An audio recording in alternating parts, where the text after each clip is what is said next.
Bem-vindos de volta ao Direito a Falar. A proposta de alteração do Estatuto da Ordem dos Advogados está na origem de mais um braço de ferro entre a Ordem e o Governo. Em estúdio, para comentar este tema, temos o advogado António Jaime Martins, presidente do Conselho Distrital de Lisboa da Ordem dos Advogados, a quem desde já agradeço a sua presença e ter aceito o nosso convite. E gostava de começar por lhe perguntar o que é que pensa desta proposta de alteração, que traz algumas inovações que têm causado alguma celeuma na classe. Penso muita coisa. Penso muita coisa. Em primeiro lugar, o processo de consulta pública parece-me que foi um bocadinho precipitado, porque parece-me que se quis que fosse demasiado célere para aquilo que devia ser um processo destes, melindroso, que tem que ver com uma reforma, uma alteração que vai ser introduzida, que é necessário introduzir ao Estatuto da Ordem dos Advogados, por virtude da aprovação em janeiro de 2013 da Lei das Associações Públicas Profissionais. Houve uma consulta, segundo a informação do Conselho Geral, houve uma primeira consulta em abril do ano passado, a propósito da vinda da Troika a Portugal, em que o Ministério teve que dar uma explicação sobre o decurso do procedimento de adaptação do Estatuto. E, portanto, há uma primeira consulta interlocutória, digamos assim, nessa altura, para, enfim, apresentar algum documento à Troika. E depois, a partir daí, nada mais se passou. Até agora, em 2015? Até agora, em janeiro, 5 de janeiro, para ser mais concreto, segundo a informação do Conselho Geral, ter sido notificado pelo Ministério da Justiça para se pronunciar em 10 dias sobre a proposta de alteração ao Estatuto. Obviamente que uma alteração ao Estatuto de Ordem dos Advogados, que contém as normas que regulam o exercício de uma profissão como é a profissão de advogado, que é, aliás, uma das poucas profissões com consagração constitucional, aliás, a par dos magistrados judiciais,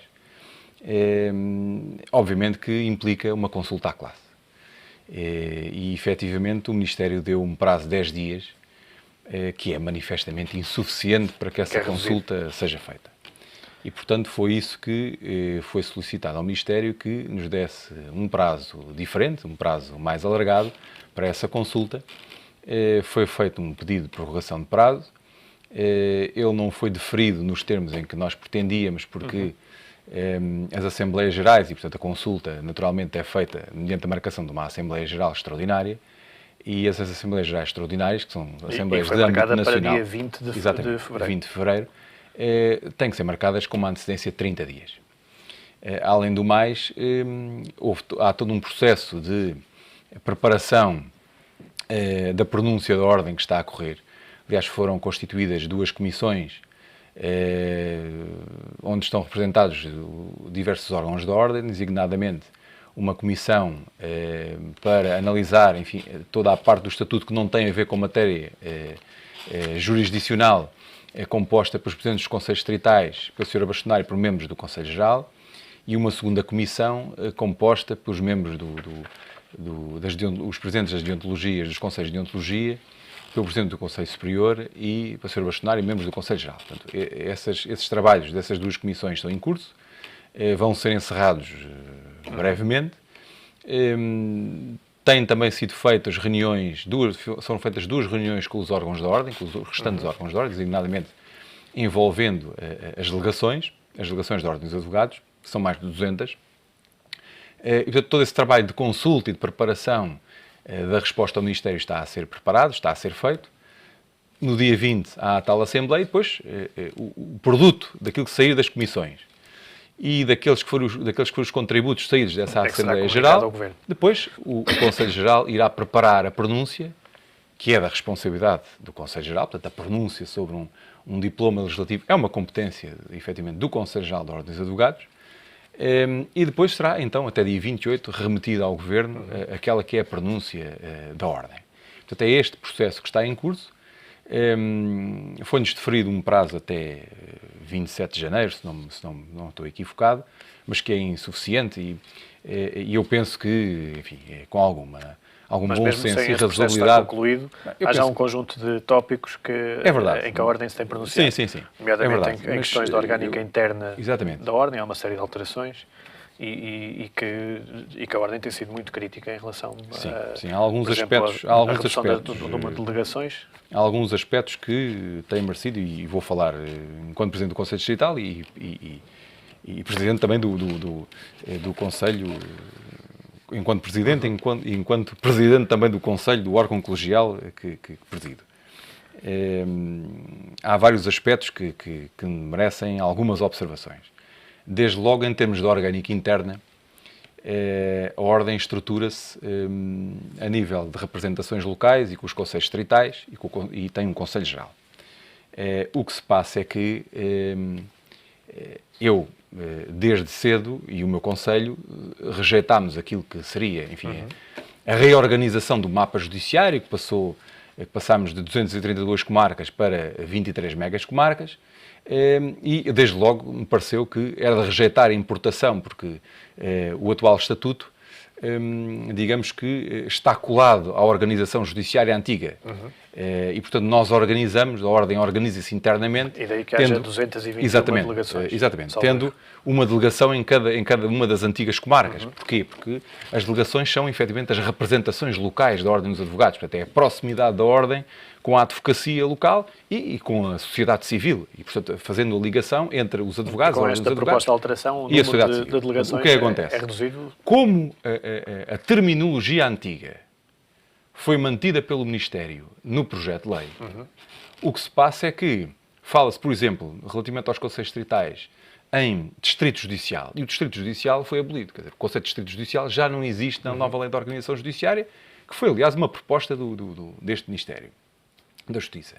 Por outro lado, fala ainda nas antigas comarcas, como base territorial para as delegações, o que significaria que, em termos de contas, as atuais delegações são mais de 200, passariam para cerca de 14 ou 15, se não me engano 15, e ficaríamos com os 7 conselhos distritais, com uma base territorial que não sabíamos bem qual era, porque o Distrito Judicial desapareceu. E, portanto, e nisso posso falar pelos outros órgãos da Ordem, não me passaram procuração para isso, mas como há consenso, eu permito-me avançar com essa informação. Há consenso relativamente à base territorial dos conselhos distritais e das delegações. E, portanto, aquilo que foi, por exemplo, uma deliberação de uma Assembleia Distrital por mim convocada em julho do ano passado, que é de manter a atual estrutura das delegações, há consenso em torno dessa proposta e dessa forma de pensar a Ordem. Mas, portanto, ou seja, o fundamento é que, ao reduzir o número de delegações, está a afastar a justiça dos cidadãos.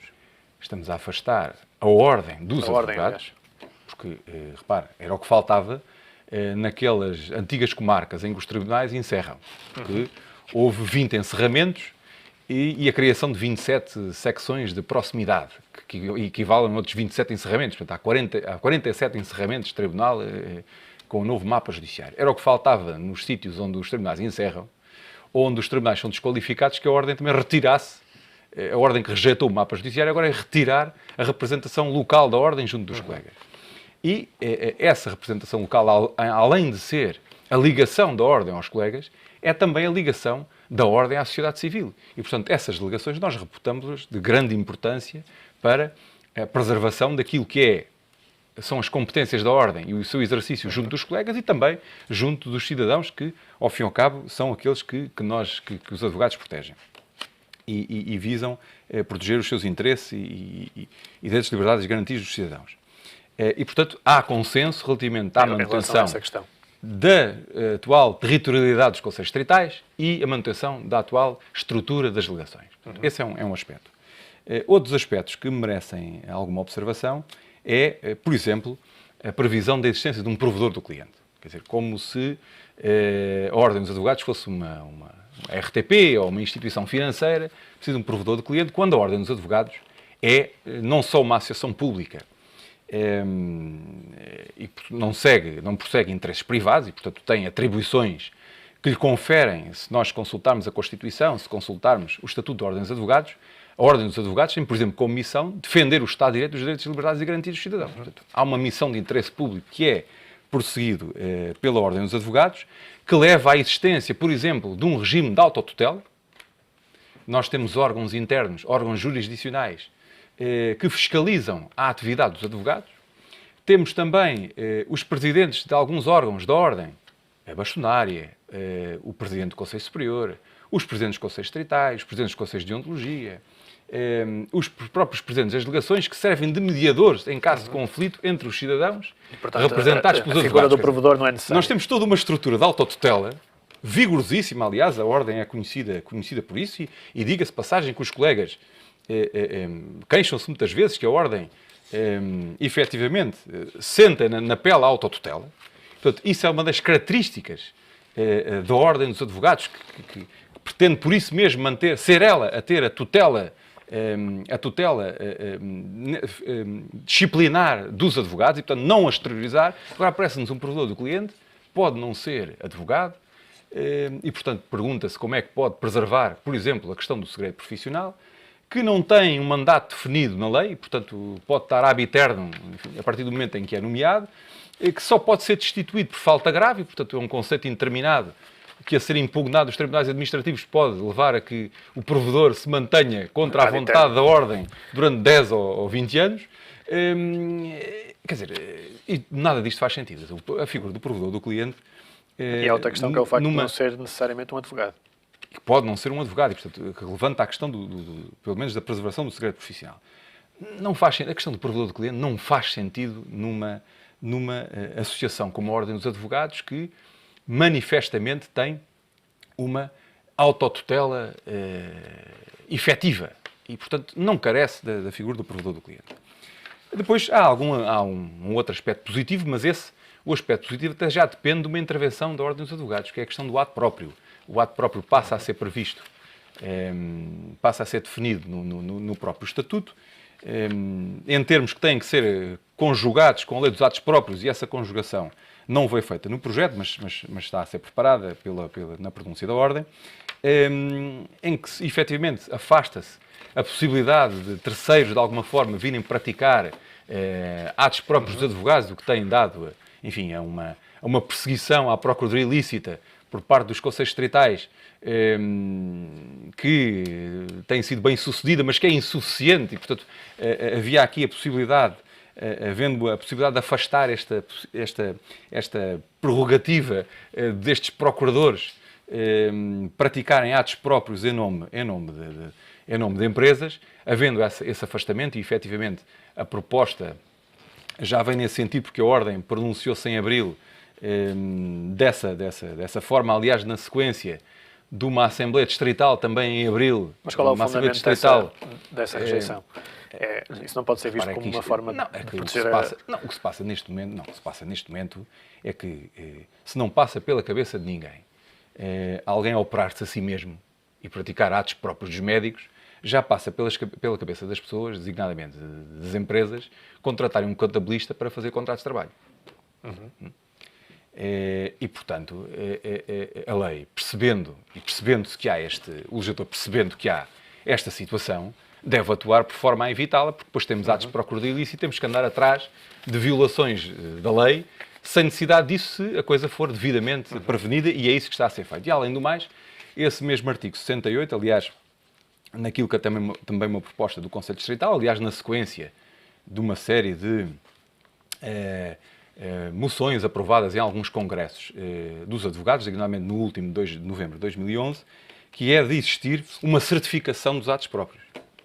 É aquilo que os advogados, há muitos anos a esta parte, chamam a vinheta, enfim, que não está associada a nenhum custo, não é isso que se quer criar, não se quer criar mais nenhum custo para os advogados. É ter a certeza que aquilo é praticado a certificação informática de que aquele ato é praticado pelo advogado.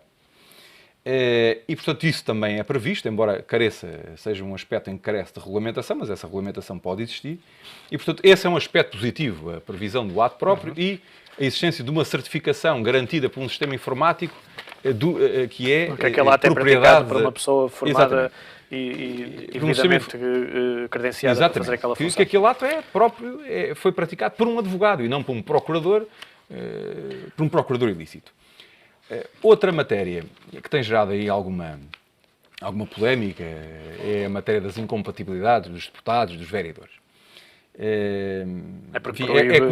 É conhecido que o Conselho Geral tem uma opinião sobre esta matéria, aliás, fazia parte penso, se não me engano, no próprio programa eleitoral, que é o de prever a incompatibilidade também dos deputados. Portanto, impedimento dos vereadores e incompatibilidade dos deputados, que efetivamente não veio nesta proposta. Eu concordo, em termos pessoais, e vou falar em termos pessoais, concordo com os impedimentos relativamente aos vereadores. Não vou tão além na matéria de incompatibilidades estender aos deputados, porque eu prefiro um regime de impedimentos semelhante ao que está consagrado agora no projeto para os vereadores. E porquê é que eu vou pelo impedimento, juntamente com uma declaração de interesses dos deputados? Porquê é que eu vou por aí? Porquê é que eu prefiro esse caminho? Ou seja, o impedimento refere-se, por exemplo, em situações em que estejam em causa conflitos de interesses. O que se visa a cautelar são situações de conflito de interesses. O advogado, deputado ou vereador ter de expor esse conflito e não votar. A partir do momento em que se identifica a existência de um conflito de interesses, não pode votar. Porque é isso que verdadeiramente preocupa. Quer dizer, não é criar aqui uma barreira, uma cortina de ferro. O que se visa é que, o que se pretende é que, em situações de conflito de interesses, os senhores deputados não votem leis nas quais podem ter clientes dos seus escritórios com interesse naquela votação. Esse conflito ser assumido publicamente. Portanto, esse conflito tem que ser assumido e, portanto, pode ser assumido através de um regime de impedimentos. Repara, eu entendo que o facto de sermos advogados não nos pode criar uma cápsula de minutos sobre uma profissão. Quer dizer, há engenheiros no Parlamento, há arquitetos no Parlamento, há gestores no Parlamento, há economistas no Parlamento. Quer dizer, não pode haver advogados porque entende-se que há aqui um clima de suspeição. Quer dizer, eu não vou por aí. E, portanto, não me posso entender como boa deixar cair essa nódoa sobre a profissão. E, portanto, eu prefiro, parece-me avisado, sim, que haja um regime de impedimentos semelhante àquele que é previsto para os vereadores, juntamente com a declaração de interesses. Portanto, acho que isso poderia resolver a situação. Há outro tema relevante, que é o tema das sociedades multidisciplinares. O que é que pensa sobre esse assunto? Esse efetivamente, é aquele aspecto da proposta de estatuto que mais me preocupa. Também desde cedo, o Conselho Distrital de Lisboa promoveu até no final do mandato anterior, do meu antecessor, promoveu uma conferência internacional em que vieram dois palestrantes, dois advogados, um norte-americano e um espanhol, falar da experiência multidisciplinar, que é desastrosa, em Espanha e em Washington. É desastrosa. Podíamos entender, enfim, isto é aqui um resquício de defesa do mercado da advocacia, mas quer dizer, é desastrosa para o cidadão, não é só para o mercado da advocacia em particular. Quer dizer, estamos a falar de uma situação que afeta o cidadão e que afeta a empresa. E porquê? Porque uma das características do exercício da advocacia é a sua independência. Isso está previsto. E ao ter sociedades com outros profissionais, como consultores ou auditores, este princípio está previsto. Essa independência está prevista quer na nossa lei fundamental, quer, por exemplo, na própria lei da organização judiciária, quer no Estatuto de Ordem dos Advogados. Os advogados são profissionais livres e independentes. E, portanto, qualquer dependência que se possa estar a querer criar relativamente ao exercício da profissão, ela não é admitida pela nossa lei fundamental, nem pela nossa lei da organização judicial, nem sequer pelo Estatuto de Ordem dos Advogados. O exercício independente e livre da advocacia não pode ser efetuado de forma nenhuma. E essas estruturas multidisciplinares não são consentâneas com o exercício de uma advocacia livre e independente. E eu vou-lhe explicar porquê. Porque, efetivamente, numa estrutura dessas, a curto e médio prazo, o que se vai verificar é a subordinação da advocacia às outras áreas da consultoria. E, portanto, o que se vai verificar é que, num pacote de serviços que é fornecido às empresas, de auditoria ou de consultoria em matéria, por exemplo, contabilística, vai, enfim, por assessoriedade, quase como, enfim, como uma benesse daquele serviço principal que se está a contratar, um bónus, uma assessoria jurídica. E, portanto, há aqui uma subordinação da atividade da advocacia a outras. E isso não se pode verificar. Aliás, deu mau resultado, por exemplo, nos Estados Unidos, com a experiência da Enron em 2008. Esse resultado já está testado. Esse exercício não independente já Também está há testado. quem defenda que em Espanha... E, portanto, passado Espanha alguns anos, passado 6 terá anos, resultado. as pessoas já estarão esquecidas do que isso resultou. Mas também há quem defenda ao contrário. Há quem diga que em Espanha, por exemplo, e no Reino Unido, que, por exemplo, no caso de empresas que recorrem a estas sociedades, que usam essas sociedades para alguns casos menos complexos e que nos processos mais sérios, por assim dizer, que usam sociedades exclusivamente de advogados. Não acha que isso podia acontecer também em Portugal? Olha, repare, se as pessoas, se as entidades, se as empresas, em assuntos mais sérios, acham que têm que consultar sociedades de advogados ou advogados independentes, eu diria que todos os assuntos em que está em causa direitos, liberdades e garantias de cidadãos, interesses legítimos a proteger, são assuntos sérios. E, portanto, se assim é, o que deve ser preservado é a independência da advocacia.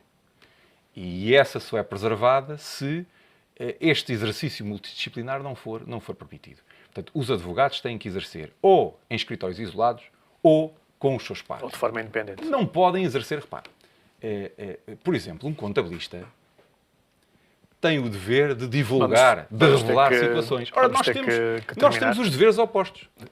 Nós temos precisamente o dever de segredo profissional. Quer dizer, é impossível compatibilizar estas duas situações porque os interesses aqui são, obviamente, opostos. Muito obrigado por ter vindo ao Direito a Falar. É sempre um prazer tê-lo cá. Obrigado. E o Direito a Falar regressa na próxima semana com novos temas e com novos convidados.